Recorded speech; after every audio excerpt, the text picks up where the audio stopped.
ऐसी ही बेहतरीन कहानियाँ सुनने के लिए केपी नॉवल चैनल को लाइक, शेयर और सब्सक्राइब करें। आने वाली कहानियों के बारे में जानने के लिए हमारे टेलीग्राम से जुड़ें। लिंक डिस्क्रिप्शन में है। नेक्रोमांसर ऑफ द शैडोज, अध्याय 151। एक छाया गोली इवान के चारों ओर तेजी से घूम रही थी। वह अभी भी पेड़ के पीछे खड़ा था और लियोन और भेड़िए को एकाग्र दृष्टि से देख रहा था। हालांकि वह उनसे 200 मीटर दूर था और रात का समय था, फिर भी वह बिना किसी समस्या के उन्हें देख पा रहा था।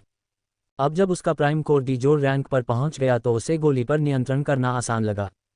हालांकि उसे हल्का सिरदर्द महसूस हो रहा था, लेकिन पिछली बार की तुलना में यह बहुत कम था। इसके अलावा गोली पर उसका नियंत्रण भी पहले से बेहतर था। गोली उसके चारों ओर घूमती रही और उसकी गति बढ़ती रही। जब इवान ने 50 मीटर बड़ा जादुई घेरा देखा तो वह एक पल के लिए स्तब्ध रह गया और उसे लगा कि लियोन कुछ बड़ा करने जा रहा है। लेकिन जब उसने देखा कि कैसे भेड़िए ने एम्बर की बारिश को आसानी से रोक दिया तो उसने एक बार फिर अपना ध्यान गोली पर केंद्रित कर दिया। उसका लक्ष्य लियोन था, जो एम्बर की बारिश का इस्तेमाल करने के बाद पीछे हट गया। हे भगवान! लेकिन 10 सेकंड के बाद ही वह खुद को जोर से कोसने से रोक नहीं पाया जब उसे अचानक तापमान में वृद्धि महसूस हुई। उसके पैरों के नीचे की जमीन हिल गई और वह पेड़ जिसके पीछे खड़ा था, शॉकवेव के कारण लगभग उखड़ गया। इवान ने हिलने की कोशिश नहीं की और पेड़ के पीछे खड़ा रहा ताकि शॉकवेव से उसे चोट न लगे। लेकिन उसने जल्द ही देखा कि अचानक शॉकवेव के कारण उसकी गोली अस्थिर होने लगी थी। लानत है! इवान ने गोली को स्थिर करने की कोशिश की, लेकिन उसे यह बहुत मुश्किल लगा। उसने लियोन की दिशा में देखा और पाया कि वह फायरवॉल के पीछे उसी स्थान पर खड़ा था। वह अपने वर्तमान स्थान से उसकी साइड प्रोफाइल को स्पष्ट रूप से देख पा रहा था। मैं लंबे समय तक गोली को नियंत्रित नहीं कर सकता, इवान ने बड़बड़ाया और कार्रवाई करने का फैसला किया। वर्तमान में लियोन उसी स्थान पर खड़ा था और यह उसके लिए सबसे अच्छा अवसर था। लियोन की तरह ही उसे भी लगा कि भेड़िया निश्चित रूप से मर चुका है। लियोन की दिशा में देखते ही इवान का ध्यान बढ़ गया। उसका पूरा ध्यान लियोन पर था, क्योंकि उसे पता था कि उसे सिर्फ एक ही मौका मिलेगा। अगर वह इस हमले से लियोन को खत्म नहीं कर पाया तो वह अपनी शीर्ष स्थिति को बनाए नहीं रख पाएगा। उसका ध्यान शीर्ष पर पहुंच गया और लियोन उसकी नज़र में अकेला था। अब इवान ने अपने मन में चिल्लाया, क्योंकि गोली की गति चरम पर पहुंच गई और उसने लियोन की ओर गोली चलाई। जैसे ही उसका ध्यान चरम पर पहुंचा और वह गोली चलाने के लिए तैयार हुआ, लियोन के पीछे एक चांदी की रोशनी चमकी और एक घायल भेड़िया जिसका शरीर का दाहिना हिस्सा गायब था, लियोन के पीछे दिखाई दिया। भले ही इवान ने चांदी की रोशनी देखी हो, लेकिन गोली को रोकने के लिए उसके लिए बहुत देर हो चुकी थी। बग! जैसे ही गोली आगे बढ़ी, पहाड़ की चोटी पर ग्रेनेड फटने जैसी आवाज़ आई। लेकिन अपने पीछे भेड़िए के अचानक दिखने के कारण लियोन ने अपनी सहज प्रवृत्ति पर काम किया और थोड़ा पीछे हट गया। इस बीच बुरी तरह घायल भेड़िए ने तुरंत लियोन पर हमला कर दिया। हमला करते हुए भेड़िया उस जगह पर पहुंचा जहां लियोन पहले खड़ा था। वूश! अपने आश्चर्यजनक हमले के कारण भेड़िए ने लियोन की एक भुजा पर वार किया। स्विश! पुची! लेकिन जैसे ही उसने लियोन की एक भुजा पर वार किया, कुछ उसके सिर पर लगा, उसके मस्तिष्क को छेदते हुए उसके सिर के दूसरी तरफ से बाहर आ गया। ये सारी चीजें 2 सेकंड के अंतराल में हुईं और कोई भी प्रतिक्रिया करने में सक्षम नहीं था। आर्ग! लियोन के चेहरे पर अभी भी एक स्तब्ध भाव था, क्योंकि भेड़िया अचानक प्रकट हुआ था और वह एक हाथ खोने के कारण दर्द से रो रहा था। इस बीच इवान का दिमाग अभी भी यह समझने की कोशिश कर रहा था कि अभी क्या हुआ था। थर्ड! एक धमाकेदार आवाज के साथ भेड़िए का शरीर जमीन पर गिर गया। उसके चारों ओर खून का एक पोखर बनने लगा और जल्द ही उसके शरीर पर एक चमकदार सुनहरी रोशनी चमक उठी। वूश! उसके शरीर से एक सुनहरी छाती निकली और उसके ऊपर मंडराने लगी। लियोन भी पीला चेहरा लिए जमीन पर गिर पड़ा।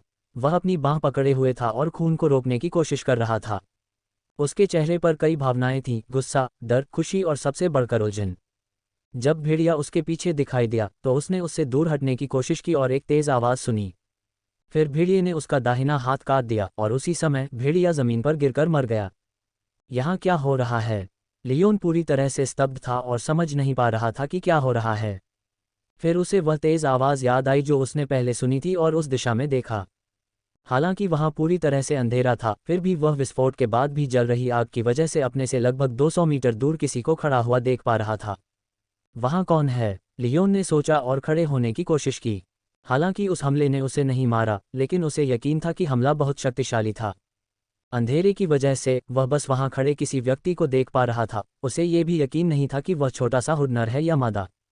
लेकिन लियोन के दिमाग में एक बात पक्की थी, वह व्यक्ति खतरनाक है। लियोन ने उस व्यक्ति को देखा और उसे यकीन नहीं था कि क्या करना है। भाड़ में जाओ भेड़िए! इस बीच जब इवान को आखिरकार समझ में आया कि क्या हुआ तो वह उस भेड़िए को कोसने से खुद को नहीं रोक सका। उसकी योजना एकदम सही थी और वह लियोन को मारने और उसके अंक छीनने के बहुत करीब था, लेकिन उस भेड़िए ने सब बर्बाद कर दिया। उसे बस एहसास हुआ कि भेड़िया वास्तव में कुछ हद तक अंतरिक्ष तत्व को नियंत्रित करने में सक्षम था। भले ही उसका नियंत्रण बहुत कम था, फिर भी वह आखिरी क्षण में लियोन के पीछे पलक झपकाने में सक्षम था। इवान इतना गुस्से में था कि उसका चेहरा लाल हो गया। वह चाहता था कि भेड़िया एक बार फिर से जिंदा हो जाए ताकि वह उसे सब कुछ बर्बाद करने के लिए अच्छी तरह से पीट सके। उसने अपनी संदेश विंडो खोली ये देखने के लिए कि उसे कितने अंक मिले और उसकी आंखें लगभग बाहर निकल आईं। अब ये क्या बकवास है, इवान ने चकित स्वर में कहा और संदेश विंडो को देखा, यह नहीं जानते हुए कि कैसे प्रतिक्रिया करनी है। जोड़ 150 अंक, जोड़ 3276, जोड़ 2980। उसे पहले 2 अंक संदेशों के बारे में पता था। 150 अंक बी रैंक राक्षस को मारने के लिए थे और 3276 अंक वे थे जो भेड़िए को माज और उसकी टीम को मारने के बाद मिले थे। लेकिन वह शेष 2980 अंकों के बारे में बिल्कुल भी नहीं जानता था। एमी और ग्लोरिया उस पहाड़ के सामने खड़ी थीं, जहां से इवान ने सोने का संदूक खोला था। उनसे कुछ ही दूरी पर जैक्सन और क्लेयर खड़े थे। चारों एक ही समय पर यहां पहुंचे। दोनों टीमों के बीच स्थिति बहुत तनावपूर्ण थी।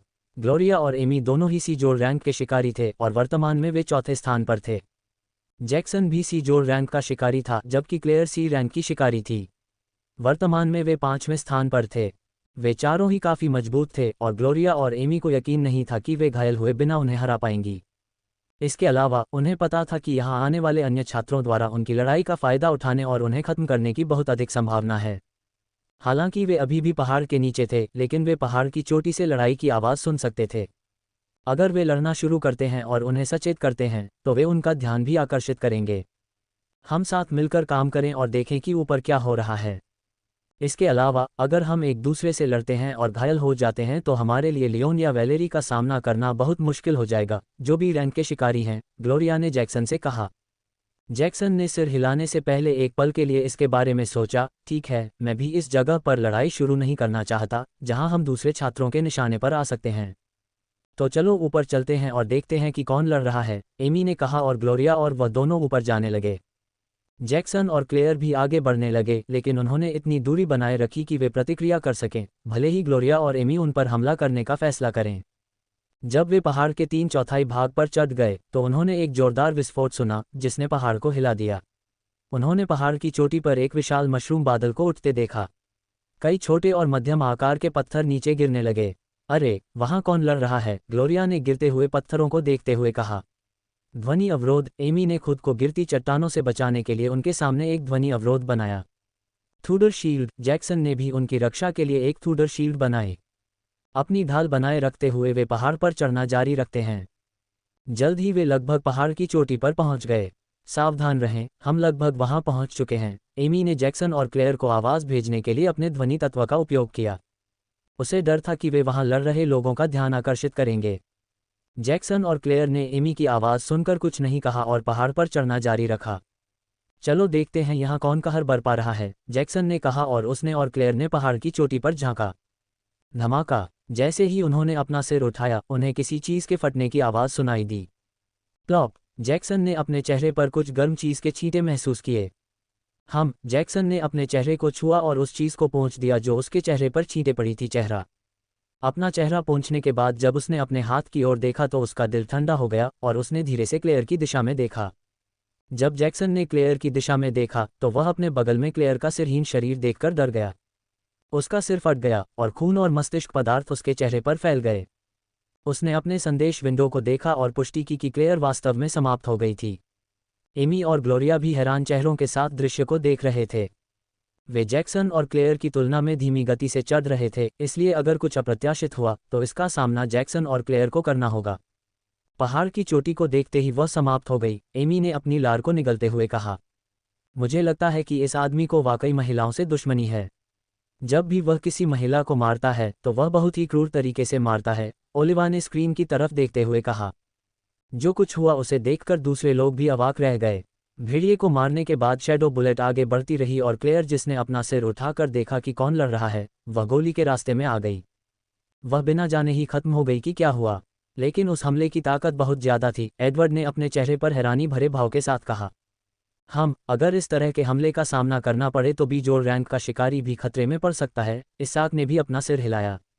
यह आदमी वाकई पागल है, जेफरी ने अपना सिर हिलाते हुए कहा। देखो, वह कृपाण दांत वाला बाघ भी वहां पहुंचने वाला है, वाइट ने एक स्क्रीन की तरफ इशारा करते हुए कहा। स्क्रीन पर कृपाण दांत वाला बाघ पहाड़ की तरफ बढ़ रहा था। 3987 अंक। ये पार्ट उसके सिर के ऊपर तैर रहे थे। माइक और अन्य को मारने के बाद उसे ये अंक मिले। सेबरटूथ बाघ पहाड़ के पीछे से आ रहा है, जबकि ग्लोरिया और अन्य पहाड़ के सामने की तरफ हैं, एडवर्ड ने अपनी ठुड्डी को रगड़ते हुए कहा। वैलेरी भी वहां पहुंचने वाली है, इसाक ने वैलेरी को देखते हुए कहा, जो पहाड़ के पास आ रही थी। उसके शरीर पर जलने के कई निशान थे और उसकी आभा पहले से कमजोर थी। ये स्पष्ट था कि बेल के खिलाफ उसकी लड़ाई आसान नहीं थी। कुछ लोग वैलेरी को सहानुभूति से देख रहे थे। बेल को मारने के बाद उसने सोने की छाती ढूंढने की कोशिश की, लेकिन वह नहीं मिल पाई। उसे नहीं पता था कि इवान ने जो छाती पहले खोली थी, वह बेल से चुराई गई थी। वह पहाड़ के दाईं ओर से आ रही है। सेबरटूथ बाघ पीछे की ओर से आ रहा है, जबकि एमी और अन्य सामने की ओर से आ रहे हैं। पहाड़ का बायां हिस्सा एक मृत अंत है। क्या इसका मतलब यह नहीं है कि इवान और लियोन दोनों घिरे हुए हैं? एडवर्ड ने अलग अलग स्क्रीन को देखने के बाद कहा। अब जब आपने इसका उल्लेख किया है, ओलिविया ने भी स्क्रीन को देखा और उसकी आंखें चमक उठीं। लगता है कि ये दोनों लोग बहुत बड़ी मुसीबत में हैं, वाइट ने इवान और लियोन की ओर देखते हुए कहा, जो अभी भी उसी स्थान पर खड़े थे। अतिरिक्त बिंदुओं का स्रोत न मिलने के बाद इवान ने संदेश विंडो बंद कर दी और अपनी वर्तमान स्थिति पर ध्यान केंद्रित किया। उसने पहले ही देखा कि लियोन उसकी दिशा में देख रहा है। अगर यह पहले होता और लियोन अपनी सही स्थिति में होता, तो इवान बहुत पहले ही भाग गया होता। लेकिन अब जब लियोन ने अपना एक हाथ खो दिया है, तो इवान सोच रहा था कि क्या करना है। भले ही उसने अपना एक हाथ खो दिया हो, मुझे नहीं लगता कि मैं उससे निपट पाऊंगा। वह अभी भी मेरे खिलाफ लड़ने के लिए अपने सभी कौशल का उपयोग कर सकता है, इवान ने सोचा और सुनहरे संदूक पर नजर डाली। लियोन भी इवान को आंक रहा था। अंधेरे के कारण वह उसका चेहरा नहीं देख पा रहा था। भेड़िए को मारने वाला हमला बहुत तेज था। अगर वह एक बार फिर इसका इस्तेमाल करता है तो मुझे यकीन नहीं है कि मैं उसे चकमा दे पाऊंगा, लियोन ने सोचा और वह भी अपनी स्थिति से नहीं हिला। लड़ाई की आवाज़ बंद हो गई, एमी ने कहा, जब उन्हें कुछ समय तक लड़ाई की आवाज़ नहीं सुनाई दी। क्लेयर के साथ पहले जो हुआ था, उसके कारण उन्होंने पहाड़ की चोटी पर झांकने की कोशिश नहीं की। रैंकिंग खोलो, शायद वहां से हमें कोई सुराग मिल जाए, ग्लोरिया ने कहा और रैंकिंग खोली। 1 इवान 15,686। 2 वैलेरी और फिन 8,243। 3 लियोन और सैली 7,828। 4 एमी और ग्लोरिया 6,180। यह इवान था जो पहले लड़ रहा था और ऐसा लगता है कि वह जीत गया, एमी ने इवान के अंक देखने के बाद कहा। मुझे वहां की स्थिति देखने दो, ग्लोरिया ने रैंकिंग देखने के बाद कहा। सावधान रहो, एमी ने ग्लोरिया को वहां की स्थिति देखने की कोशिश करते हुए देखकर कहा। ग्लोरिया सावधानी से पहाड़ की चोटी पर पहुंची। वहां जाते समय वह पूरी तरह सतर्क थी। जब उसने पहाड़ की चोटी पर देखा और उसका सिर तरबूज की तरह नहीं फटा, तो ग्लोरिया और एमी दोनों ने राहत की सांस ली। जब उसने ऊपर देखा तो उसने कई जले हुए पेड़ देखे और उसके पास ही एक बड़ी आग थी। उसने भेड़िए को भी देखा, क्योंकि उसके ऊपर एक सुनहरा संदूक था। आग की वजह से वह लियोन की आकृति भी देख पाए, लेकिन चूंकि वह विपरीत दिशा में देख रहा था और अपनी आभा को पूरी तरह से नियंत्रित कर रहा था, इसलिए वह अनुमान लगा पाई कि वह कौन था। लेकिन ये देखने के बाद कि इवान के अंक बड़े थे, उसने अनुमान लगाया कि यह इवान ही है जो मृत राक्षस के पास खड़ा है। ये देखने के बाद कि उसका एक हाथ कैसे गायब था, उसकी आंखें चमक उठीं। लड़ाई के बाद वह बुरी तरह घायल हो गया है, ग्लोरिया ने सोचा और एमी को ऊपर आने का संकेत दिया। जब एमी ऊपर आए और उसने सब कुछ देखा, तो वह भी ग्लोरिया के समान ही निष्कर्ष पर पहुंची। हमें उस पर हमला करना चाहिए, क्योंकि वह अभी भी बुरी तरह घायल है, ग्लोरिया ने एमी से कहा। एमी भी यही सोच रही थी और उसने जैक्सन की तरफ देखा, जो भी शांत हो गया था और सुनहरे संदूक को देख रहा था। हमें उसके साथ क्या करना चाहिए? एमी ने जैक्सन की तरफ देखते हुए पूछा। चलो अभी उसके साथ काम करते हैं। भले ही इवान घायल हो गया हो, लेकिन हमें यकीन नहीं है कि उसकी पूरी ताकत क्या है। वह भेड़िया बी रैंक का राक्षस था और चूंकि उसने उसे मार दिया था, इसलिए वह सी जोड़ रैंक के शिकारी से ज़्यादा शक्तिशाली होना चाहिए। इवान को खत्म करने के बाद हम जैक्सन को 30% अंक देंगे, एमी की बात सुनने के बाद ग्लोरिया ने कहा। एमी ने जैक्सन को उनके प्रस्ताव के बारे में बताया, जो उनकी बात सुनने के बाद सहमत हो गया। वह 30% से संतुष्ट था, क्योंकि उसे पता था कि उसकी मौजूदा स्थिति में उसके पास ज़्यादा विकल्प नहीं हैं। अपनी योजनाएं बनाने के बाद वे तीनों वहां जाने के लिए तैयार थे। ध्वनि अलगाव, एमी ने अपने कौशल का इस्तेमाल किया और उनकी आवाज़ को पूरी तरह से अलग कर दिया ताकि इवान उन्हें सुन न सके। उन्होंने अपनी क्षमता के अनुसार अपनी आभा को भी छिपाया। चलो चलते हैं, ग्लोरिया ने कहा और उसकी आंखों में अजीब सी धुंधली रोशनी चमक उठी। भ्रम निर्माण, ग्लोरिया ने कहा और उनके सामने एक भ्रम पैदा किया। भ्रम पहाड़ की चोटी के दृश्य जैसा ही था। उसके भ्रम और एमी के ध्वनि अलगाव के कारण वे लगभग अदृश्य थे। मुझे अनावश्यक जोखिम नहीं उठाना चाहिए। चलो अब यहाँ से चले जाते हैं, इवान ने कुछ देर सोचने के बाद सोचा। उसके पास पहले से ही पर्याप्त अंक थे और वह बिना किसी कारण के लियोन के खिलाफ लड़ना नहीं चाहता था। जैसे ही इवान वापस जाने के बारे में सोच रहा था, उसकी अभिव्यक्ति बदल गई क्योंकि उसने महसूस किया कि पीछे से एक शक्तिशाली आभा उसकी दिशा में आ रही है। लियोन ने भी शक्तिशाली आभा महसूस की और उसका चेहरा खराब हो गया। वह स्पष्ट रूप से महसूस कर सकता था कि यह बी रैंक राक्षस की आभा थी। ग्लोरिया और अन्य जो लियोन से सिर्फ 100 मीटर दूर थे, वे भी दंग रह गए। वे उस पर हमला करने ही वाले थे कि उन्हें एक शक्तिशाली आभा महसूस हुई। इसके अलावा उन्होंने इवान की आकृति को भी देखा जो दूर खड़ी थी, और लियोन की तरह वे भी उसका चेहरा नहीं देख पा रहे थे। अब क्या? जैक्सन ने बी रैंक राक्षस की आभा महसूस करने के बाद पूछा। एमी और ग्लोरिया भी निश्चित नहीं थीं कि अब उन्हें क्या करना चाहिए। बी रैंक राक्षस की आभा महसूस करने के बाद वे अनिश्चित थे। इवान ने अपनी छाया चलने की कला का इस्तेमाल किया और सही दिशा में भागने के बारे में सोच रहा था। उसके सामने लियोन था, पीछे से वह बी रैंक राक्षस को पास आते हुए महसूस कर सकता था, और पहाड़ के बाईं ओर एक मृतंत था। उसके पास एकमात्र विकल्प सही दिशा में भागना था।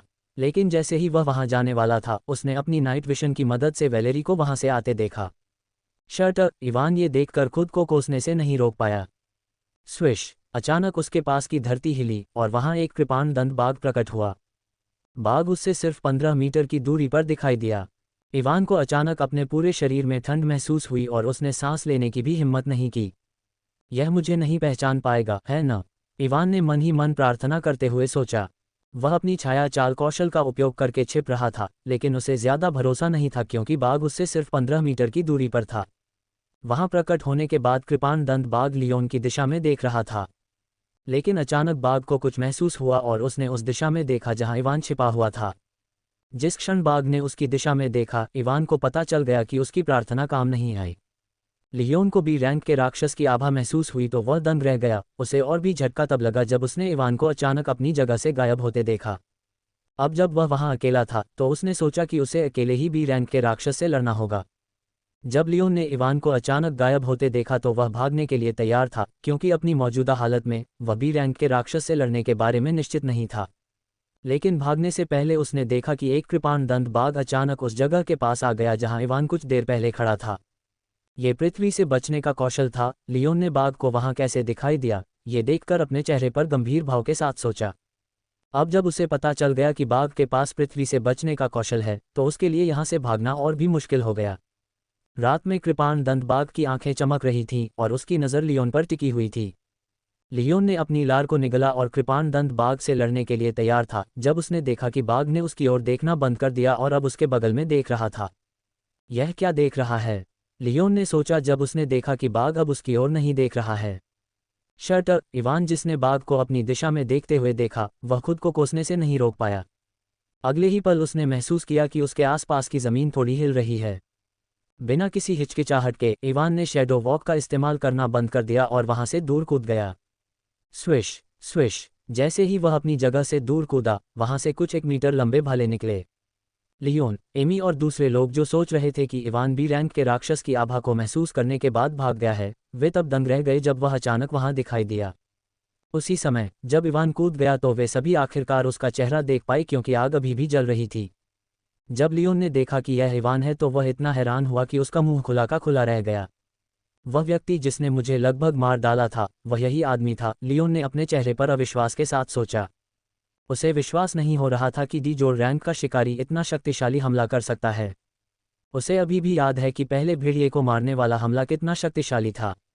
यह एक ऐसा हमला था जो बी रैंक के राक्षस को भी मार सकता है। एमी और अन्य लोग भी इवान को देखकर चौंक गए, क्योंकि उन्हें लगा कि भेड़िए के शरीर के पास खड़ा व्यक्ति इवान है। अगर इवान वहां है तो यह आदमी कौन है? उन्होंने सोचा और यह पता लगाने की कोशिश की कि उनके सामने कौन खड़ा था। क्या हम अभी भी उस पर हमला करने जा रहे हैं? जैक्सन ने इवान को दूर से देखने के बाद पूछा। ग्लोरिया और एमी ने उसे जवाब देने की जहमत नहीं उठाई क्योंकि वे चल रही चीज़ों के बारे में सोचने में बहुत व्यस्त थे। वैलेरी भी पहाड़ की चोटी पर पहुंच गई और दूर से सब कुछ देख रही थी। उसने पहले ही लियोन और इवान को देख लिया था, जिन्हें अभी अभी बाघ ने पकड़ा था। ग्लोरिया के भ्रम के कारण वह उन्हें नोटिस नहीं कर पाए। ग्लोरिया और अन्य लोग वैलेरी के बारे में भी नहीं जानते थे जो दूरी पर था। लियोन वैलेरी और ग्लोरिया की टीम के बारे में नहीं जानता था। एथन ने वैलेरी को पहले ही देख लिया था, लेकिन ग्लोरिया की टीम के बारे में अभी भी अनजान था। कुल मिलाकर पहाड़ पर मौजूद हर एक व्यक्ति परेशान था। इवान के खुद को प्रकट करने के बाद कृपाण दांतेदार बाघ की निगाहें उस पर टिकी हुई थीं। इवान को लगा कि कोई शिकारी उसे घूर रहा है। शट शट शट, अब मुझे क्या करना चाहिए? इवान ने बाघ की निगाहों को महसूस करते हुए सोचा। वह जानता था कि अगर वह सीधे तौर पर लड़ता है तो उसके पास जीतने का कोई मौका नहीं है। दहाड़! लेकिन बाघ को इस बात की परवाह नहीं थी कि इवान क्या सोच रहा है और वह जोर से दहाड़ने लगा। तेज दहाड़ सुनकर इवान के दिमाग में हलचल मच गई और उसने देखा कि अचानक बाघ अपनी जगह से गायब हो गया। अगले ही पल उसने भूरे रंग का चमकता हुआ एक नुकीला पंजा अपनी गर्दन की ओर आता देखा। धिक्कार है! इवान की आंखें खुली की खुली रह गईं जब उसने देखा कि बाघ का पंजा उसकी ओर आ रहा है। हमला इतना तेज था कि उसे बचने का समय ही नहीं मिला। उसने आखिरी क्षण में मनसुदरीकरण का इस्तेमाल किया और बाघ के पंजे से टकराने के लिए अपनी मुट्ठी फेंकी। क्रैक! एक तेज गड़गड़ाहट वाली आवाज के साथ हड्डी टूटने की आवाज भी आई। इवान दर्द से चिल्लाया क्योंकि उसे पीछे की ओर उड़ा दिया गया था। उसका हाथ जो उसने बाघ से टकराने के लिए इस्तेमाल किया था ढीला पड़ गया और वह 15 मीटर दूर जा गिरा। फुक! इवान ने अपने हाथ में चुभने वाले दर्द को महसूस करते हुए जोर से गाली दी। इससे पहले कि वह खड़ा हो पाता, उसने देखा कि बाघ एक बार फिर उसके सामने आ गया है और उसकी गर्दन पर अपना पंजा मार रहा है। बर्फ की जंजीर! उसने बाघ को रोकने के लिए जल्दी से बर्फ की जंजीरों का इस्तेमाल किया। साथ ही उसने वहां से दूर जाने के लिए शैडो वॉक स्किल का इस्तेमाल किया। जमीन से 2 बर्फ की जंजीरें निकलीं और बाघ के पंजे को लपेट लिया। क्रैक! लेकिन बाघ की ताकत बहुत अधिक थी और बर्फ की जंजीरें उसे केवल कुछ पल के लिए ही रोक पाईं। उस क्षण का लाभ उठाते हुए इवान छाया चाल का उपयोग करते हुए बाघ से दूर चला गया। दहाड़! इवान को भागते हुए देखकर बाघ जोर से दहाड़ा। उसकी गहरी पीली आंखें चमक उठीं और भागते हुए इवान के सामने एक मिट्टी की दीवार दिखाई दी। स्विश! जैसे ही मिट्टी की दीवार दिखाई दी, कृपाण दांतेदार बाघ ने एक बार फिर मिट्टी से बचकर इवान के पास दिखाई दिया। लेकिन जैसे ही वह दिखाई देने के बाद एक बार फिर इवान पर हमला करने के बारे में सोच रहा था, वह तेजी से पीछे हट गया। वूश! जैसे ही बाघ पीछे हटा, वहां से एक काली गोली निकली जो उसे मुश्किल से छूकर निकल गई। आयामी छाया गोली का उपयोग करने के बाद इवान ने मनसुदरीकरण का उपयोग किया और भागने की कोशिश की। लेकिन जैसे ही उसने भागने की कोशिश की, उसके पैरों के नीचे की जमीन फट गई और उसके पैर उसमें फंस गए। स्विश! इससे पहले कि वह मुक्त हो पाता या अपने किसी कौशल का उपयोग कर पाता, कृपाण दांत वाला बाघ वहां प्रकट हो गया। स्विश! अगली चीज जो इवान ने देखी वह एक उस्तरा तीखा पंजा था जो उसकी ओर आ रहा था। धिक्कार है! इवान ने भागने के लिए शैडो वॉक कौशल का उपयोग करने की कोशिश की। लेकिन इससे पहले कि वह अपने कौशल को सक्रिय कर पाता, कृपाण दांतेदार बाघ पृथ्वी से बचने के कौशल का उपयोग करते हुए उसके सामने प्रकट हुआ। स्विश! इवान केवल देख सकता था कि बाघ का तेज तर्रार पंजा हवा को चीरता हुआ उसके पास आ गया। मुझे इस तथ्य पर विचार करना चाहिए था कि बी रैंक के राक्षस भी सुनहरे सीने से आकर्षित होंगे। जब इवान ने बाघ के निकट आते पंजे को देखा तो वह सोचने से खुद को रोक नहीं पाया।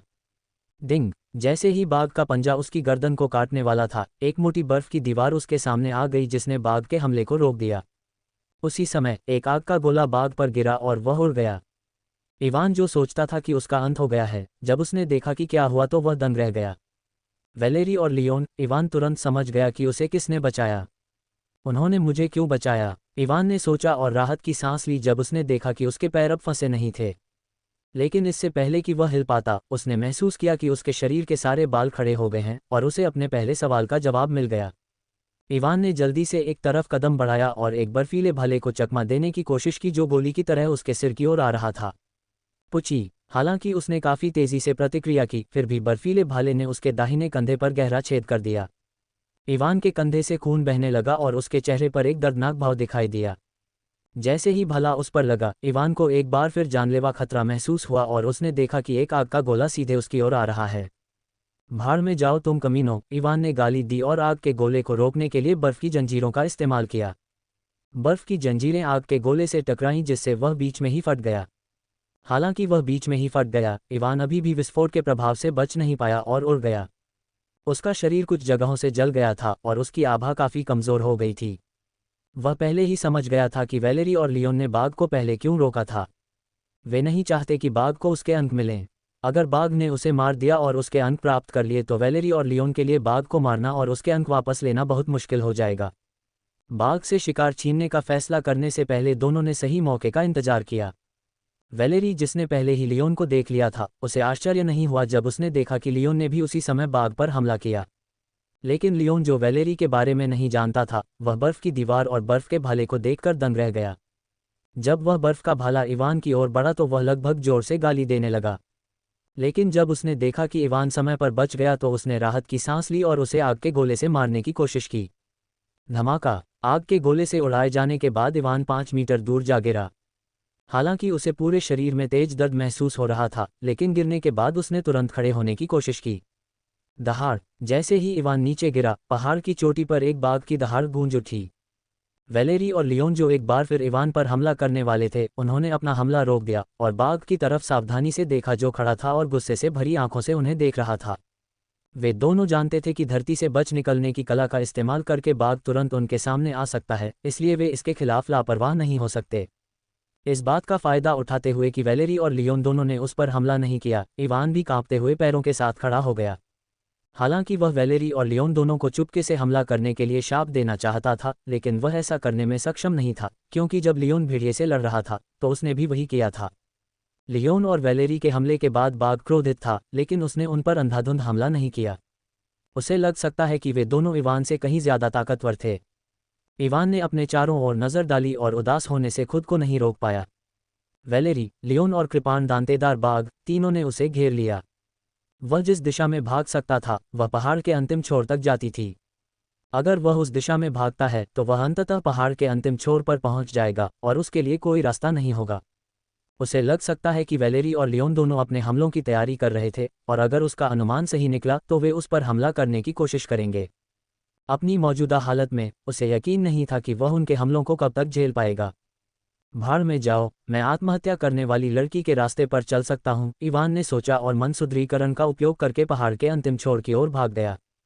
दहाड़! इवान को भागते हुए देखकर बाघ जोर से दहाड़ा और दो पृथ्वी कारागारों ने वैलेरी और लियोन दोनों को घेर लिया।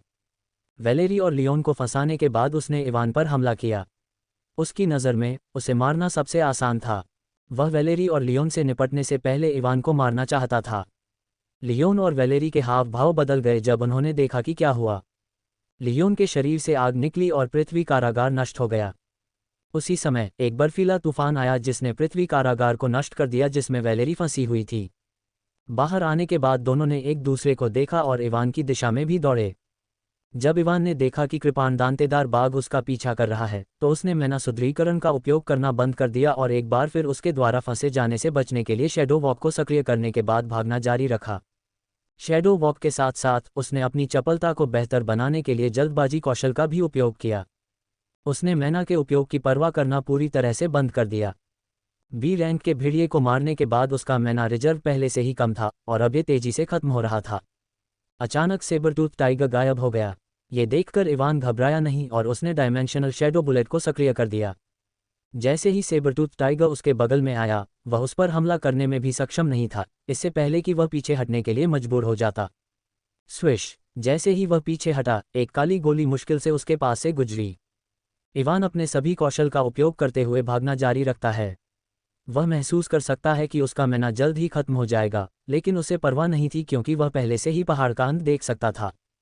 भागते समय अचानक इवान को कुछ महसूस हुआ, लेकिन उसने भागना बंद नहीं किया।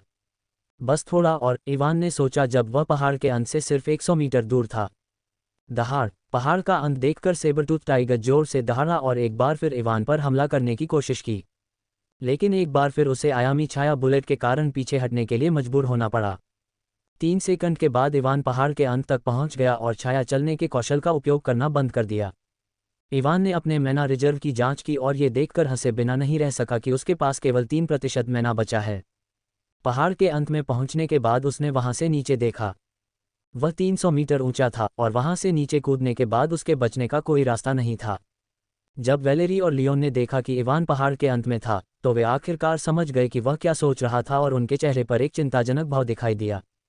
इवान के पहाड़ के अंत में रुकने के बाद सेबरटूथ बाघ उसके पास नहीं आया। वह देख सकता था कि वैलेरी और लियोन दोनों उसके पीछे से आ रहे थे और उसे डर था कि वे उस पर हमला कर सकते हैं और वह पहाड़ से गिर भी जाएगा। पहाड़ 300 मीटर ऊंचा था और यहाँ तक कि बी रैंक का राक्षस भी इतनी ऊंचाई से गिरने पर बच नहीं पाएगा। उसने इवान पर हमला करने के लिए एक अर्थ स्पीयर का इस्तेमाल करने की कोशिश की, लेकिन वैलेरी और लोएन दोनों ने उस पर पीछे से हमला किया, इसलिए उसके पास उनके हमले को चकमा देने के अलावा कोई विकल्प नहीं था और वह इवान पर हमला करने में सक्षम नहीं था। वैलेरी और लियोन इवान से कुछ दूरी पर रुक गए, जिसके चेहरे पर अब एक आत्मसंतुष्ट मुस्कान थी। तुम इतने आत्मसंतुष्ट होकर क्यों मुस्कुरा रहे हो, जैसे तुम कोई महान काम कर रहे हो? वैलेरी ने इवान की मुस्कान देखकर आंखें मूंद कर पूछा। मैं एक डी जोर रैंक का शिकारी हूँ, लेकिन 3 बी रैंक के शिकारियों द्वारा हमला किए जाने के बाद भी मैं तुम लोगों से बच निकला। क्या तुम्हें नहीं लगता कि यह एक बड़ी उपलब्धि है? इवान ने अपने कंधे उचकाते हुए कहा। अगर तुम इतने महान हो तो आत्महत्या करने के बजाय लड़ाई क्यों नहीं करते? लियोन ने उत्तेजक लहजे में कहा। अरे बदमाश, अगर वह भेड़िया न होता तो तुम्हारा सिर बहुत पहले ही उड़ गया होता, इसलिए तुम्हें अपना मुंह बंद रखना चाहिए, इवान ने थक जैसा चेहरा बनाते हुए कहा। इवान की बात सुनकर लियोन का चेहरा लाल हो गया, लेकिन वह उसका खंडन नहीं कर पाया। वैसे तुम तीनों कब तक वहां छिपे रहोगे? अचानक इवान ने लियोन से दूर देखते हुए कहा। ग्लोरिया और अन्य जो भ्रम की मदद से छिपे हुए थे, इवान की बात सुनकर दंग रह गए। उसे कैसे पता चला? जैक्सन ने स्तब्ध चेहरे से पूछा। एमी भी स्तब्ध थी और उसने ग्लोरिया की ओर देखा जो भ्रम बनाए हुए थी। मुझे नहीं पता, शायद उसने पहले भागते समय हमें देख लिया था, ग्लोरिया ने अपना सिर हिलाते हुए कहा। इससे पहले कि इवान पहाड़ के अंत की ओर भागना शुरू करता, ग्लोरिया और अन्य पहले से ही उस दिशा में आगे बढ़ना शुरू कर देते। उन्होंने एक लंबा मोड़ लिया क्योंकि कृपाण दांतेदार बाघ भ्रम के बावजूद उन्हें पहचान सकता था। वे पीछे से आकर इवान पर हमला करने के बारे में सोच रहे थे, लेकिन इससे पहले कि वे उस तक पहुंच पाते, उन्होंने देखा कि वह उनकी दिशा में दौड़ता हुआ आ रहा है और उसके पीछे बाघ भी है। एक पल के लिए उन्हें लगा कि बाघ उन्हें पहचान लेगा, लेकिन सौभाग्य से वह पूरी तरह से इवान पर केंद्रित था। उन्होंने उस समय इवान को नहीं मारा क्योंकि अगर इवान उनके द्वारा मारा जाता तो वे बाघ, लियोन और वैलेरी का लक्ष्य बन जाते। बाघ और इवान दोनों बिना कुछ समझे उनके पास से भाग गए। दुर्भाग्य से इवान ने उन्हें अपने आयामी छाया बुलेट कौशल के कारण देखा, जिसका उपयोग वह भागते समय कर रहा था। जब वह उनके पास से भागा तो उसका कौशल उनकी छाया से जुड़ा था और उसने महसूस किया कि लियोन और वैलेरी के अलावा 3 और लोग थे। जब लियोन और वैलेरी ने इवान को सुना तो उनके भाव भी बदल गए, खासकर लियोन, क्योंकि वह देख सकता था कि इवान उससे थोड़ी दूर पर स्थित स्थान को देख रहा था। जब उसने ध्यान से वहां देखा तो उसे अंततः पता चला कि वह क्षेत्र थोड़ा अजीब था। वैलेरी ने भी अनियमितता को देखा और वे दोनों जल्दी से समझ गए कि क्या हो रहा था। ग्लोरिया नाम उनके दिमाग में तुरंत आया क्योंकि वे जानते थे कि वह भ्रम का उपयोग कर सकती है। लियोन ने वहां एक सामान्य आग का गोला दागा। भ्रम तुरंत नष्ट हो गया और ग्लोरिया और अन्य लोग थंडर शील्ड के पीछे सुरक्षित दिखाई दिए। जब वैलेरी और लियोन ने 3 और लोगों को देखा तो उनके हाव भाव और भी गंभीर हो गए। वे तीनों सी जोर रैंक के शिकारी थे और कमजोर नहीं थे। उनकी वर्तमान स्थिति में उनके लिए उनसे लड़ना आसान नहीं होगा। कृपाण दांतेदार बाघ ने भी उन्हें सावधानी से देखा। अब इवान सहित 6 लोग थे और वह सोच रहा था कि ये सभी 2 पैर वाले जानवर उस पर हमला करेंगे। आपको कैसे पता चला? ग्लोरिया ने उनके पता लगने के बाद पूछा। मैं जानता हूं कि तुम उस समय से यहाँ थे जब तुमने पहाड़ पर कदम रखा था, इवान ने झांसा देते हुए कहा। क्या तुम्हारे साथियों में से एक को मैंने पहले ही बाहर नहीं कर दिया था? इवान कहते समय उन्हें ध्यान से देख रहा था और जब उसने कहा कि उनके साथी को उसने मार गिराया है तो उन सभी को क्लेयर के साथ जो हुआ था वह याद आ गया और उनके हाव भाव बदल गए। निश्चित रूप से मुझे वे अतिरिक्त अंक तब मिले जब मेरी गोली ने गलती से उनके एक साथी को मार दिया, इवान ने सोचा, और उस व्यक्ति पर दया आ गई जो उससे भी बदकिस्मत था। उसने हमें कैसे ढूंढ लिया? ग्लोरिया और अन्य लोग अपने दिमाग का पूरा इस्तेमाल कर रहे थे कि इवान ने उन्हें कैसे ढूंढ लिया, लेकिन वे कुछ भी नहीं सोच पा रहे थे। ग्लोरिया ने एमी की ओर देखा और अपना सिर हिलाया। अपना सबसे तेज हमला करने की तैयारी करो। ग्लोरिया का संकेत देखकर एमी ने अपनी आवाज़ जैक्सन तक पहुंचाई। हालांकि जैक्सन को समझ में नहीं आया कि वे क्या चाहते हैं, फिर भी उसने अपना सिर हिलाया। दहाड़ बगल में खड़ा कृपाण दांतेदार बाघ 6 बाल रहित बंदरों को देखकर परेशान हो गया और आखिरकार इवान की ओर एक भाला फेंक दिया। भाला देखकर इवान बस मुस्कुराया और बचने की कोशिश भी नहीं की। क्लैंग! भाला उस पर वार करने ही वाला था कि उसके सामने एक बर्फ की दीवार आ गई और उसने भाले को रोक दिया। Crack crack! पृथ्वी के भाले के प्रभाव के कारण दीवार टूट गई, लेकिन इसने भाले को सफलतापूर्वक रोक दिया। बस कुछ सेकंड और मैं यहाँ से नीचे कूद सकता हूँ, इवान ने बाहर की ओर देखते हुए गंभीरता से सोचा। दिमाग इल्यूशन बाघ के हमले को विफल होते देख ग्लोरिया ने अपने कौशल में से एक का उपयोग किया। अचानक इवान को लगा कि एक अजीब शक्ति उसके दिमाग पर आक्रमण कर रही है और वह एक पल के लिए ध्यान खो बैठा। जैसे ही इवान ने ध्यान खोया, जैक्सन ने अपनी चाल चली। स्काई लाइटिंग क्लॉ, आकाश में बैंगनी गड़गड़ाहट दिखाई दी और बिजली की गति से इवान पर एक विशाल गड़गड़ाहट का पंजा टूट पड़ा। लानत है, जब लियोन ने ये देखा तो उसने स्काई लाइटिंग क्लॉ को रोकने के लिए एक फायरवॉल बनाने की कोशिश की। इवान के सामने एक फायरवॉल दिखाई दिया, लेकिन ये बहुत कमज़ोर था क्योंकि लियोन के पास इसे बनाने के लिए पर्याप्त समय नहीं था। स्काई लाइटिंग पंजा फायरवॉल से टकराया और उसे तुरंत तोड़ दिया और इवान पर गिर पड़ा।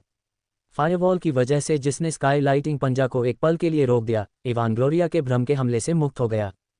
वह जल्दी से बिजली से बचने के लिए पीछे कूद गया, लेकिन स्काई लाइटिंग पंजा फिर भी उस पर वार कर गया। अरे, अब मुझे उन फिल्मों में खलनायकों की भावना पता है जो बहुत ज़्यादा बात करने की वजह से गड़बड़ कर देते हैं। सौभाग्य से मैं उस हमले की आधी से ज़्यादा शक्ति से बच गया, वरना मैं खत्म हो चुका था, इवान ने पहाड़ से नीचे गिरते हुए सोचा। हालांकि वह पहाड़ से नीचे गिर रहा था और उसके पूरे शरीर में चुभने वाला दर्द महसूस हो रहा था, लेकिन उसके चेहरे पर मुस्कान थी। मैं एक डिजिटल भूत में बदल जाऊंगा और तुम सभी का शिकार करूंगा, हा हा हा। इवान ने अंधेरे में गायब होने से पहले खलनायक की आखिरी पंक्ति चिल्लाई। जब उन्होंने इवान को पहाड़ से नीचे गिरते देखा तो संतुलन आखिरकार टूट गया। दहाड़, कृपान दांतेदार बाघ ने जोर से दहाड़ लगाई और वैलेरी पर हमला किया जो उसके सबसे करीब था। आइस वॉक, वैलेरी के पैर के चारों ओर एक बर्फीली नीली आभा दिखाई दी और उसने बाघ के हमले को चकमा दिया। उसके शरीर से निकलने वाली बर्फीली आभा के कारण वह जिस जगह पर गई वह जम गई। एमी और अन्य लोगों ने भी इंतजार नहीं किया और लियोन पर हमला कर दिया। अरो, एमी ने अपना मुंह खोला और जोर से चिल्लाया। जब वे ध्वनि तरंगे लियोन तक पहुंची तो उसे लगा कि उसका दिमाग घूम रहा है और उसे भयानक सिरदर्द हुआ। उसे लगा कि अगर वह डी रैंक का शिकारी होता तो इन भयानक ध्वनि तरंगों के कारण उसका सिर फट जाता। भाड़ में जाओ, लियोन चिल्लाया और उसकी आंखें आग से जल उठीं। उसके शरीर से आग का एक तूफान निकला और एमी और अन्य लोगों की ओर बढ़ गया। अंत में किसी को भी उसके अंक नहीं मिले, हो, व्हाइट ने स्क्रीन को देखते हुए कहा। पहाड़ की चोटी पर बी रैंक के शिकारियों के बीच झगड़े के कारण दृश्य पूरी तरह से अराजक हो गया। ओलिविया ने नाखुश भाव से कहा, उसे वहां से नीचे कूदने के बजाय लड़ने की कोशिश करनी चाहिए थी। वह उसे उन मादाओं के साथ किए गए कृत्य के बाद पीट पीट कर मारते हुए देखना चाहती थी। अधिकांश लोगों ने उसकी बात सुनकर आंखें घुमाईं। ये पहले से ही अच्छा था कि इवान कुछ समय के लिए 3 बी रैंक के शिकारियों से बचकर भाग पाया। यह उम्मीद करना कि वह उन लोगों से लड़ेगा पूरी तरह से बकवास था। मैं कहता हूँ, क्या तुम्हें सच में लगता है कि वह खत्म हो चुका है? अचानक एडवर्ड ने अपनी ठुड्डी रगड़ते हुए कहा। अन्य लोगों ने उसे भ्रमित भाव से देखा, लेकिन समझ नहीं पाए कि उसका क्या मतलब है। जब एडवर्ड ने उनकी निगाहें महसूस की तो वह थोड़ा मुस्कुराया और कहा, तुम्हें क्या लगता है कि पहाड़ के अंत तक पहुंचने के बाद वह तुरंत नीचे क्यों नहीं कूद गया? क्योंकि वह मूर्ख है, ओलिविया ने निश्चितता से भरे चेहरे के साथ कहा। ठीक है, मैं उस बिंदु से सहमत हूं, लेकिन एक और कारण है, एडवर्ड ने रैंकिंग दिखाने वाली स्क्रीन की ओर इशारा करते हुए कहा। जब लोगों ने रैंकिंग देखी तो वे दंग रह गए क्योंकि इवान अभी भी रैंकिंग में सबसे ऊपर था। वह अभी भी रैंकिंग में सबसे ऊपर क्यों है? व्हाइट ने अपने चेहरे पर स्तब्ध भाव के साथ पूछा। क्या आप भूल गए कि परीक्षा की शुरुआत में वह पहाड़ पर कैसे चढ़ा था? विलियम ने स्क्रीन को एडजस्ट करते हुए पूछा। जब एडवर्ड ने स्क्रीन को एडजस्ट किया तो उसमें इवान दिखाई दिया जो एक बर्फ की जंजीर की मदद से हवा में लटका हुआ था। बर्फ की जंजीर पहाड़ की सतह से निकल रही थी और उसके चारों ओर लिपटी हुई थी। नीचे गिरने से पहले स्काई लाइटिंग पंजे से हमला होने के बाद उसकी हालत बहुत अच्छी नहीं थी। आग और गड़गड़ाहट के कारण उसका शरीर पूरी तरह से जल गया था। उसका दाहिना हाथ पूरी तरह से लंगड़ा हो गया था और वह अब उसका उपयोग नहीं कर सकता था। उसकी आभा भी बहुत कमजोर थी और उसके कपड़े फटे हुए थे। वह अपने बर्थडे सूट में नहीं था। इसका एकमात्र कारण वीआर फंक्शन था जो उनके कपड़ों को पूरी तरह से नष्ट नहीं करेगा चाहे कुछ भी हो। इवान को बर्फ की जंजीरों की मदद से लटका हुआ देखकर कमरे में मौजूद लोग खुद को रोक नहीं पाए और खुशी से झूम उठे। उन्हें ये भी समझ में आ गया कि पहले इवान तुरंत नीचे क्यों नहीं कूदा। जूलियन ने इवान के थके हुए शरीर को देखते हुए कहा, यह आदमी अपने मन को वापस पाने की कोशिश कर रहा था ताकि नीचे कूदने के बाद वह अपने आइस चेन कौशल का इस्तेमाल कर सके। हाँ, सेबरटूथ टाइगर से भागते समय वह ज़्यादातर समय अपने कौशल का इस्तेमाल कर रहा था। इसलिए पहाड़ के अंत तक पहुंचने के बाद तुरंत नीचे कूदने के बजाय उसने समय के लिए रुकने की कोशिश की, जिससे एमी और अन्य लोग उजागर हो गए। भले ही आइस चेन एक सरल कौशल है जिसके लिए बहुत अधिक मैना की आवश्यकता नहीं होती है, फिर भी आपको मैना का लगातार उपयोग करना होगा ताकि आइस चेन गायब न हो जाए, एडवर्ड ने अपना सिर हिलाते हुए कहा। कमरे में मौजूद अन्य लोगों को आखिरकार समझ में आ गया कि क्या हो रहा था और उन्होंने इवान को अजीब चेहरों से देखा। ओलिविया का मुंह फड़क रहा था क्योंकि उसे लगा कि पहाड़ से नीचे कूदने के बाद इवान आखिरकार खत्म हो गया है, लेकिन ये पता चला कि शुरू से ही सब कुछ उसके नियंत्रण में था। उन सभी ने पहाड़ की चोटी का दृश्य दिखाने वाली स्क्रीन पर देखा और देखा कि वैलेरी और अन्य एक दूसरे के खिलाफ लड़ रहे थे। उन्हें आश्चर्य है कि क्या होगा जब ये लोग रैंकिंग देखेंगे और पाएंगे कि इवान अभी भी मरा नहीं है। इवान जमीन से 100 मीटर ऊपर लटका हुआ था। इससे पहले उसने अपने आइस चेन कौशल का इस्तेमाल लगभग 200 मीटर नीचे गिरने के बाद ही किया था। वह ये सुनिश्चित करना चाहता था कि अगर कोई पहाड़ से नीचे देखने की कोशिश भी करे तो वह रात के कारण उसे नहीं देख पाएगा। करीब 10 मिनट तक इवान ने कुछ नहीं किया और आंखें बंद करके उसी जगह पर रहा।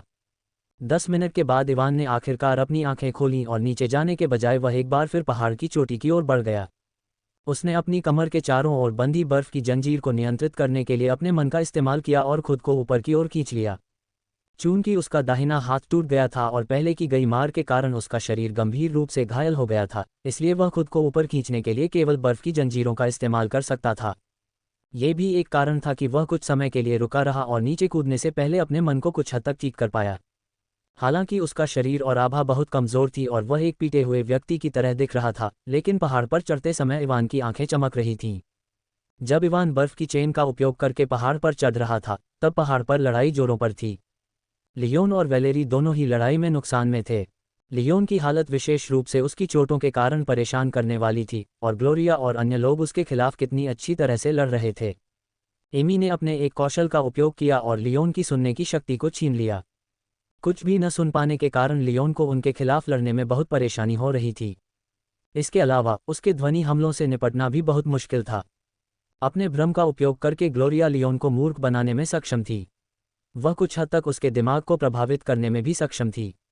अपने थंडर कंट्रोल के साथ जैक्सन उसे बहुत नुकसान पहुंचा सकता है। लियोन को समय समय पर जैक्सन से हमले मिल रहे थे। भले ही वह उसके हमलों से बचना चाहता था या चकमा देना चाहता था, लेकिन ग्लोरिया और एमी की हरकतों के कारण वह ऐसा नहीं कर पा रहा था। आर्कलाइटिंग स्ट्राइक। ग्लोरिया ने जैक्सन को छिपाने के लिए अपने भ्रम का उपयोग किया जो लियोन के पास बिना उसे एहसास हुए दिखाई दिया और उसके बहुत करीब उसके एक कौशल का उपयोग किया। क्रैकल। जैक्सन के चारों ओर बिजली की गड़गड़ाहट हुई क्योंकि उसके शरीर से बिजली की दर्जनों किरणें निकली और लियोन पर गिरी, जो उससे सिर्फ 3 मीटर की दूरी पर था। अपनी सुनने की शक्ति खो देने के कारण लियोन बिजली की आवाज़ नहीं सुन पाया, जो ग्लोरिया के भ्रम से छिपी हुई थी। बिजली की किरणें सांपों की तरह लियोन की ओर दौड़ीं और उसे मारने ही वाली थीं, तभी वह अचानक हिल गया और आधी से ज़्यादा बिजली से बच गया। कुछ बिजली की किरणें लियोन पर लगीं और उसे अपने पूरे शरीर में चुभने वाला दर्द महसूस हुआ। उसने दर्द को रोकने के लिए अपने दांत पीस लिए और बिजली की किरणें जिस दिशा से आ रही थीं उस ओर देखने लगा। Pyro blast. बिजली की किरणों से बचते हुए लियोन ने अपना सुन्ना हाथ उठाया और अपने एक कौशल का इस्तेमाल किया।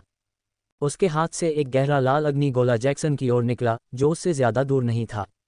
लाल अग्नि गोला बहुत तेज था और एक ऐसी झुलसाने वाली आभा छोड़ रहा था जिसने जैक्सन के शरीर के सारे बाल खड़े कर दिए।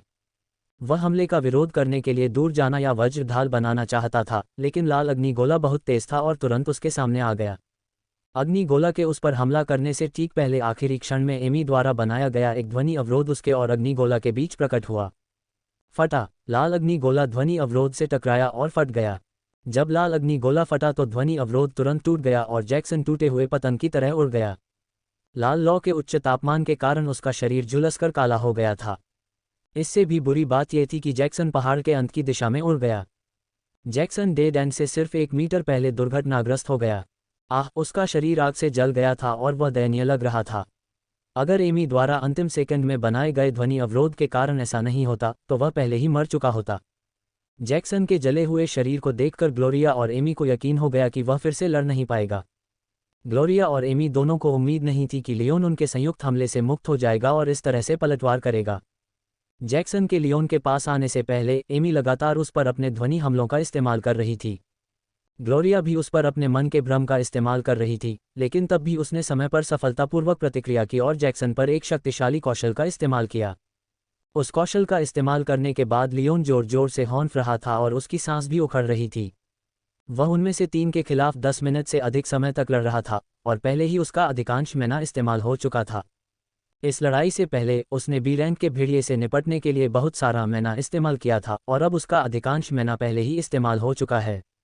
लानत है। लियोन ने ग्लोरिया और एमी को देखते हुए मन ही मन को कोसा। वे दोनों भी थोड़ा बहुत हौंफ रहे थे और लियोन के हमले के कारण उनके शरीर पर कुछ जलने के निशान थे। पहले उनमें से 3 के खिलाफ लड़ते हुए उसने भागने की कोशिश की, लेकिन जैक्सन के वज्र हमले बहुत तेज थे और उसने उसे भागने का कोई मौका नहीं दिया। जैक्सन ने उसे अपने हमलों से रोक दिया। एमी अपने ध्वनि हमले का उपयोग करेगी जबकि ग्लोरिया उसे भागने का कोई मौका न देने के लिए अपने मनभ्रम का उपयोग करेगी। लेकिन अब जब उसने जैक्सन को मार गिराया तो वह भागने में अधिक आश्वस्त था। लियोन ने जैक्सन की ओर देखा और मन ही मन हंसा। हालांकि जैक्सन बुरी तरह घायल था, फिर भी वह जीवित था। मैं अपने मन को ठीक करने के बाद इन 2 बिट्स से निपट लूंगा, लियोन ने सोचा और जैक्सन की दिशा में एक बहुत ही सरल आग का गोला दागा। बूम! आग का गोला जैक्सन पर लगा और उसे उड़ा दिया और उसका शरीर पहाड़ से नीचे फेंक दिया गया। लियोन को जैक्सन की परवाह नहीं थी क्योंकि उसे यकीन था कि उस आग के गोले से वह मर जाएगा। आग का गोला फेंकने के साथ ही उसके शरीर से सफ़ेद धुआं निकला और धुएं के बादल ने पूरे क्षेत्र को ढक लिया। जब एमी और ग्लोरिया ने यह देखा तो उनके चेहरे पर गंभीरता आ गई क्योंकि उन्हें लगा कि लियोन धुएं के पर्दे का फायदा उठाकर उन पर हमला करेगा। एमी ने अपना मुंह खोला और जोर से चिल्लाए। उसके मुंह से शॉकवेव का एक विस्फोट निकला जिससे उस क्षेत्र से सारा धुआं उड़ गया। जब धुआं उड़ गया और एमी और ग्लोरिया ने इधर उधर देखा तो उन्हें लियोन वहां नहीं दिखा। क्या वह भाग गया? एमी ने संदेह भरी आवाज में पूछा। लगता है ऐसा ही है। जिस तरह से वह भारी सांस ले रहा था उससे मुझे लगता है कि उसने अपना अधिकांश मैना इस्तेमाल कर लिया है, ग्लोरिया ने इधर उधर देखते हुए कहा। अचानक उन्हें लड़ाई की आवाज़ सुनाई दी और वे उस दिशा में देखने लगे। मुझे लगता है कि बाघ और वैलेरी अभी भी लड़ रहे हैं, लड़ाई की आवाज़ सुनने के बाद एमी ने कहा। क्या हमें वहां देखना चाहिए? एमी की बात सुनकर ग्लोरिया ने एक पल सोचा और फिर अपना सिर हिला दिया। बस सावधान रहना, वैलेरी लियोन से ज़्यादा शक्तिशाली है और वह बाघ भी शक्तिशाली है, ग्लोरिया ने कहा और वे लड़ाई की दिशा में आगे बढ़ गए। इस बीच भाग रहा लियोन उलझन भरे भाव से अपने संदेश विंडो को देख रहा था क्योंकि उसे अभी भी जैक्सन के अंक नहीं मिले थे। धिक्कार है, वह वज्रपात वाकई कुछ खास था, मेरा शरीर अभी भी सुन्न महसूस कर रहा है, इवान ने बर्फ की जंजीर द्वारा ऊपर की ओर खींचे जाने के दौरान बड़बड़ाया। 10 सेकंड बाद जब इवान बर्फ की जंजीर के अंत में पहुंचा तो उसने फिर से अपने कौशल का इस्तेमाल किया और एक और बर्फ की जंजीर ऊपर से आई और उसकी कमर के चारों ओर मुड़ गई। पिछली बर्फ की जंजीर गायब हो गई और उसने एक बार फिर बर्फ की जंजीर को नियंत्रित करके उसे ऊपर की ओर खींचा। वह एक ही समय में 2 बर्फ की जंजीरों का उपयोग कर सकता है, लेकिन वर्तमान में वह मैना को बचाने के लिए केवल एक बर्फ की जंजीर का उपयोग कर रहा था।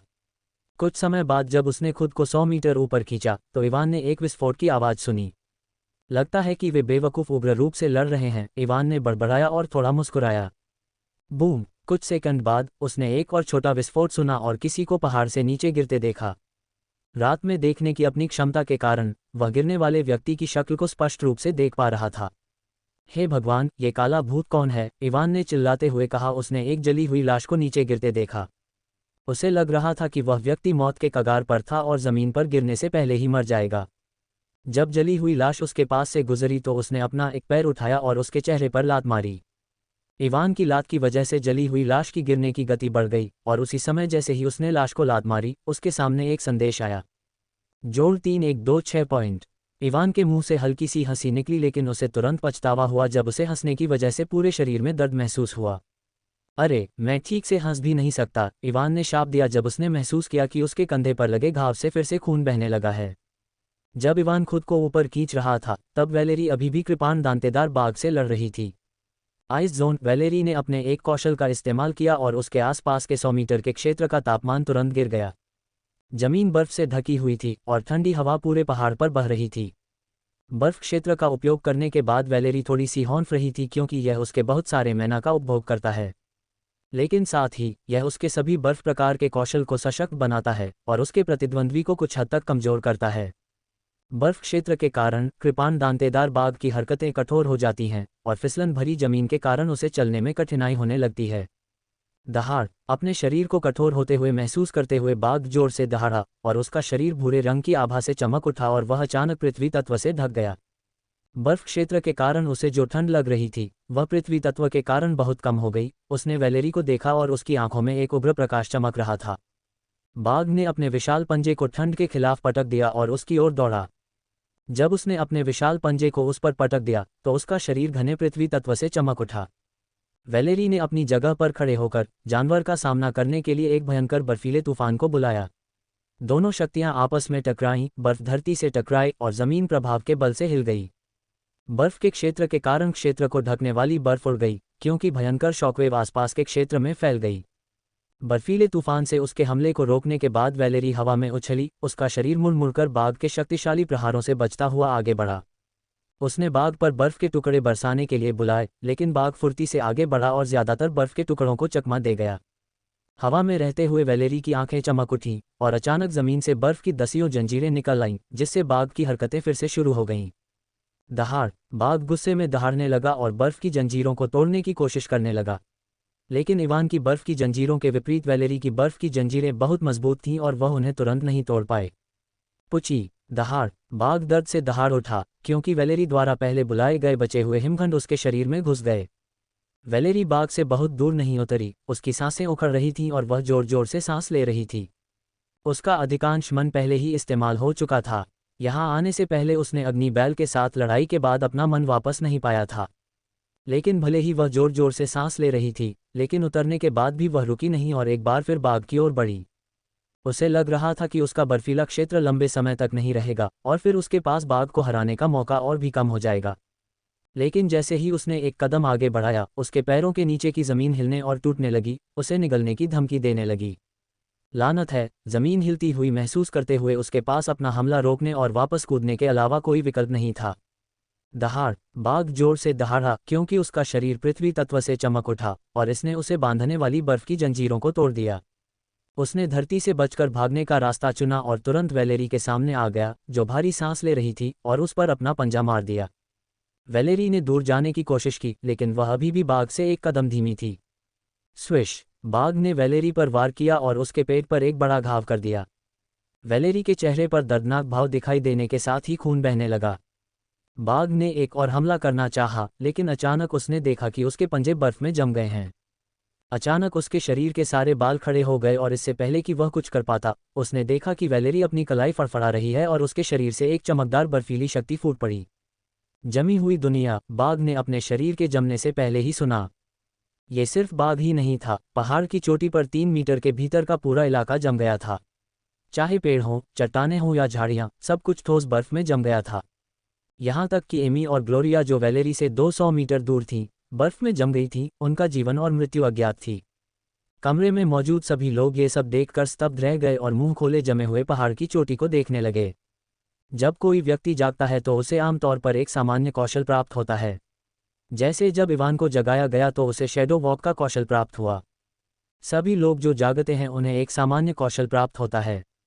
लेकिन जब आप अपनी कक्षा प्राप्त करते हैं तो सी रैंक पर पहुंचने के बाद एक मौका होता है कि आप अगले स्तर पर आगे बढ़ने पर अपनी नौकरी की कक्षा से संबंधित एक अद्वितीय कौशल प्राप्त कर सकते हैं। अद्वितीय कौशल सामान्य कौशल से अधिक शक्तिशाली होते हैं और बहुत कम लोग उन्हें A+ रैंक तक पहुंचने से पहले प्राप्त करते हैं। A+ रैंक तक पहुंचने के बाद भी यह गारंटी नहीं है कि आपको एक अद्वितीय कौशल प्राप्त होगा। जमे हुए दुनिया एक अद्वितीय कौशल है जिसे वैलेरी ने B रैंक तक आगे बढ़ने के बाद प्राप्त किया। इस कौशल की शक्ति इस बात पर निर्भर करती है कि कौशल का उपयोग करते समय वैलेरी कितना मैना उपयोग करती है और उसका अपना शक्ति स्तर। इससे पहले जब सेबरटूथ टाइगर ने अचानक उस पर जवाबी हमला किया तो उसने अपने सभी बचे हुए मैना का उपयोग इस कौशल को डालने के लिए किया। उसके वर्तमान शक्ति स्तर के साथ इस कौशल की क्षति सीमा 300 मीटर है। ये कौशल बहुत शक्तिशाली है, लेकिन वह इस कौशल का उपयोग दिन में केवल 2 बार ही कर सकती है। इसके अलावा इस कौशल को डालने के लिए उसे कम से कम 20% मैना की आवश्यकता होती है। कौशल डालने के दौरान वह जितना अधिक मैना का उपयोग करेगी, वह उतना ही अधिक शक्तिशाली होगा। हफ हफ! वैलेरी ने जमे हुए विश्व कौशल को डालने के बाद अपने घुटनों पर गिर गई और भारी सांस ले रही थी।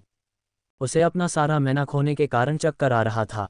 उसने 3 बुनियादी मैना रिकवरी पोशन निकाले और उन्हें पी लिया। 3 मैना रिकवरी पोशन पीने के बाद वह कुछ देर तक जमे हुए सेबरटूथ बाघ को देखती रही। बाघ पूरी तरह से जम चुका था और पहले से ही मर चुका था। जमी हुई दुनिया ने न केवल उसे बाहर से जमा दिया, बल्कि उसके बाहरी शरीर के साथ साथ बाघ का खून, अंत, दिल और दिमाग भी जम गया। मुझे लगता है कि यह एक अनोखा कौशल था, एडवर्ड ने पहाड़ की जमी हुई चोटी को देखते हुए कहा। सोचना कि उसे A रैंक तक पहुंचने से पहले ही एक अनोखा कौशल मिल जाएगा।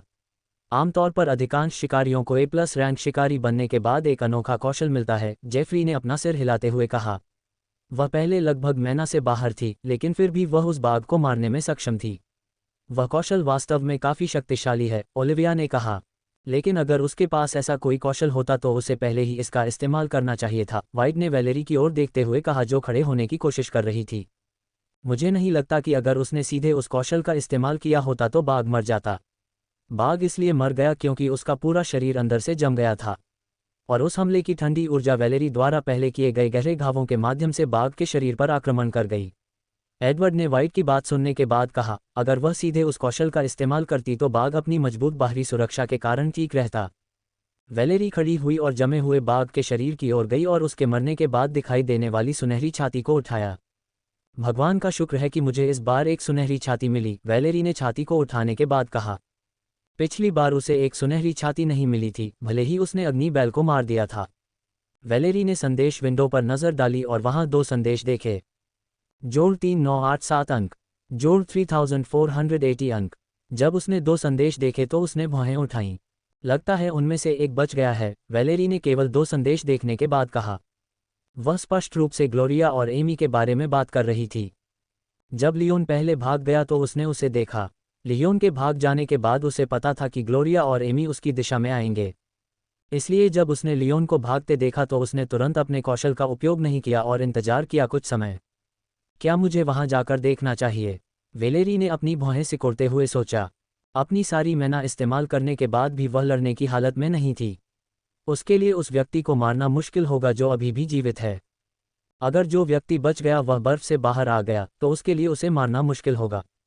मुझे अपनी मौजूदा हालत में कोई सुई का जोखिम लेने की ज़रूरत नहीं है, वैलेरी ने सोचा और वहां से चलने लगी। इसके अलावा इवान पहले ही बाहर हो चुका है, वैलेरी ने कहा। पहले के अंक प्राप्त करने के बाद मुझे पहले स्थान पर होना चाहिए था और रैंकिंग विंडो खोली, लेकिन रैंकिंग खोलने के बाद वह उसी स्थान पर जम गई। ये कैसे संभव है? वैलेरी ने अविश्वास से भरे स्वर में कहा। 1. इवान 18,812। 2. वैलेरी और फिन 15,710। 3. लियोन और सैली 7,928। वह अभी भी रैंकिंग में क्यों है? वैलेरी ने यह पता लगाने की कोशिश करते हुए कहा कि आखिर क्या हो रहा है। उसने अपनी आंखों से देखा कि कैसे इवान पहाड़ से नीचे गिर गया। उसे यकीन था कि 300 मीटर की ऊंचाई से नीचे गिरने के बाद वह बच नहीं सकता। क्या वह वास्तव में एक डिजिटल भूत में बदल गया था? वैलेरी ने बड़बड़ाते हुए कहा जब उसे याद आया कि इवान पहाड़ से नीचे गिरने पर क्या चिल्लाया था और उसने अपनी लार निगल ली। वह बचपन से ही भूतों से डरती हूँ। मैं अभी भी दूसरे नंबर पर हूँ। क्या मुझे पहले बच गए व्यक्ति की जांच करनी चाहिए? वैलेरी ने एक बार फिर सोचा, लेकिन कुछ देर सोचने के बाद वह वहां नहीं गई। पहला कारण ये था कि वह अभी भी काफ़ी कमज़ोर थी और उसे अपना मान वापस पाने की ज़रूरत थी। और दूसरा और सबसे महत्वपूर्ण कारण ये था कि पहाड़ का अंत उस दिशा में था। अगर इवान वास्तव में एक डिजिटल भूत में बदल गया तो वह वहां जाने पर उससे मिल सकती है। इस बीच जब लियोन को जैक्सन से अंक नहीं मिले तो उसने भी रैंकिंग खोली और गुस्से के कारण तुरंत खून की खांसी की। इवान के गिरने के बाद भी उसके अंक बढ़ते देखकर उसे आखिरकार समझ में आ गया कि उसे जैक्सन के अंक क्यों नहीं मिले। क्या वह आदमी वास्तव में एक डिजिटल भूत में बदल गया था? लियोन ने भी सोचा और उस पहाड़ की दिशा में देखा जहां से वह अभी नीचे आया था।